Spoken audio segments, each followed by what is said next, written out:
ආයිබෝන් මම ඔයගලන්ට කලින් අරගෙන ආපු නංචකු බේසික් ටියුටෝරියල් එකේ පළවෙනි වීඩියෝ එකට හම්බෙච්ච ප්‍රතිචාරات එක්ක මම අද ඔයගලන්ට අලුත්ම වෙනස්ම වීඩියෝ එකක් අරගෙන එන්න තීරණය කරා. මගේ කලින් වීඩියෝ එකට කීප දෙනෙක් කමෙන්ට් කරලා තිබුණා ඒගොල්ලන් ගාව නංච එකක් නැහැ කියලා. එහෙම නැත්නම් වෙළඳ පොලේ මේ දවස්වල මිලදී ගන්න තියෙන නංච වල මිල අධිකයි කියලා. ඉතින් ඒකට අපි මොකද කරන්නේ? ඇත්තට මේකට කරන්න දෙයක් තියෙනවා. ඊට කලින් ඔයගලන් තවම මාව subscribe කරලා නැත්නම් පල්ලෙහා තියෙන රතු පාට බටන් එක ක්ලික් කරලා අනිවාර්යෙන් මාව subscribe කරලා තියාගන්න.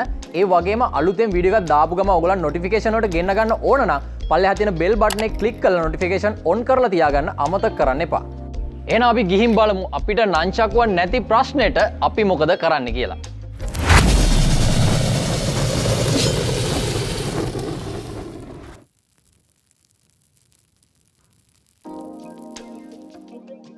ඉතින් නංචකු ප්‍රැක්ටිස් කරන්න නම් අපිට අනිවාර්යයෙන්ම නංචකුව අත්‍යවශ්‍යයි. ඉතින් නැත්තම් මොකද කරන්නේ? හිතන්න පොඩ්ඩක් සියවස් ගණනාවකට කලින් හිටපු මිනිස්සු ලී කෑලි දෙකක් අශ්ව කැඳි වලින් ගැට ගහලා නංචකුවක් හැදුවා නම් මෙච්චර දියුණුයි කියන අපිට ඇයි බැරි? හරි, අපි හදමු. හරි. මේ වැඩේට අපිට ඕන වෙනවා මෙන්න මේ වගේ අඟල් භාගේ හරි අඟල් තුන් කාල් හරි බට කෑලි දෙකක්. ඊට පස්සේ අපි ගන්න බටේට සෙට් වෙන end cap 4ක් ඕන වෙනවා. කතුරක් ඕන. ඊට පස්සේ ගෙදර තියෙන පරණ සපත්තුවක ලේස් එකක් හරි මෙන්න මේ වගේ නයිලෝන් නූලක් හරි ඕන වෙනවා. උවමනා නම් විතරක් ගම් ටිකක් අරගන්න. ඉතින් අපි මුලින්ම කරන්නේ අපේ බට කෑලි දෙක අපිට උවමනා ප්‍රමාණයට කපා ගන්නවා. මේක සාමාන්‍ය අඟල් 10ක් 11ක් වගේ ප්‍රමාණයට කපා ගන්න. මම කපාගෙන තියෙන අඟල් 10ක වගේ ප්‍රමාණයට. ඊට පස්සේ අපේ මෙන්න මේ end cap දෙකක් අරගෙන මෙන්න මේ හරි මැදින් මේක සිදුරු කරගන්න ඕනේ. මේක සිදුරු කරගන්න අපිට ඩ්‍රිල් එකක් හරි බවුට් එකක් හරි එහෙම නැත්නම් යකඩ ඇණයක් රත් කරලා හරි අපිට වැඩේ කරගන්න පුළුවන්. මම ඕගොල්ලන්ට මේක විදින විදියක් පෙන්වන්නේ නැහැ මොකද වීඩියෝ එක තව දික් වෙනවා. ඕගොල්ලන්ට තියෙන්නේ මේක මෙන්න මෙතනින් මෙන්න මේ විදියට විද ගන්න. right. ඊට පස්සේ අපිට කරන්න තියෙන්නේ අපේ ලේස් එක අරගෙන මේ එක end cap එකක් අරගෙන මෙන්න මෙහෙම රින්ග ගන්න ඕනේ. හරිද? ඊට පස්සේ අනිත් එකත් අරගෙන මේ end cap දෙක මෙන්න මේ විදියට තියෙන විදියට මෙන්න මෙහෙම සෙට් වෙන විදියට අපි මේක රින්ගව ගන්න.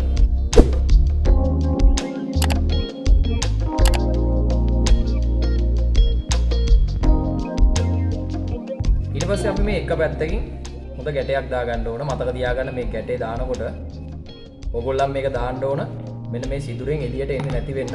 එක ගැටයකින් නම් ඔයගොල්ලන්ට වැඩේ කරගන්න බැරි වේවි. අනිවාර්යෙන් ගැට දෙක තුනක් දාලා මෙන්න එහෙම ලොකුවට මෙතන හදා ගන්න. ඔන්න එක පැත්තක් හරි. මේක මෙතනින් එන්නේ නැහැ. ඊට පස්සේ අපි අනිත් පැත්ත දාන්න කලින් අපි බලා ගන්න ඕන අපේ අතට සෙට් වෙන ප්‍රමාණය. ඉතින් මම මෙන්න මේ වගේ දුරක් තියා ගන්නවා. ඒක ඕගොල්ලන් කැමති විදිහට තියා ගන්න. මම මෙන්න මේ වගේ දුරක් තියාගෙන මම මේක මෙතනින් ගැටයක් දාගන්න.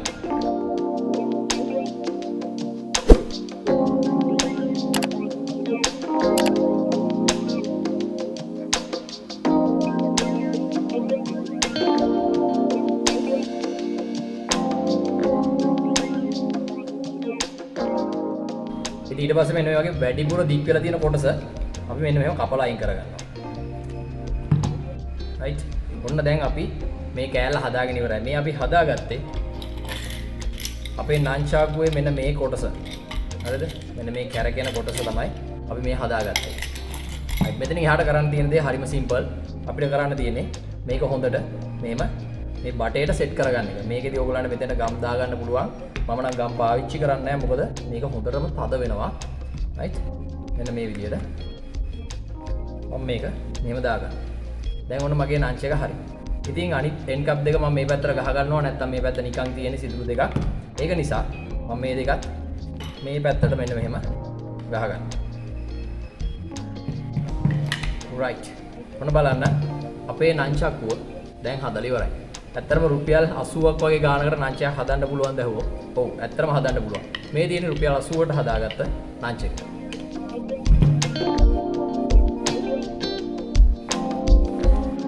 බලන්න කොච්චර සිම්පල් වැඩක්ද අපිට කරන්න තිබිලා තියෙන්නේ. ඇත්තටම මේ නංචක්ව හදාගන්න එක විදියක් විතරයි. ඔයගොල්ලන් චුට්ටක් කල්පනා කරොත් ඔයගොල්ලන්ට මේ වගේ විදි ඕන තරම් අහුවේවි.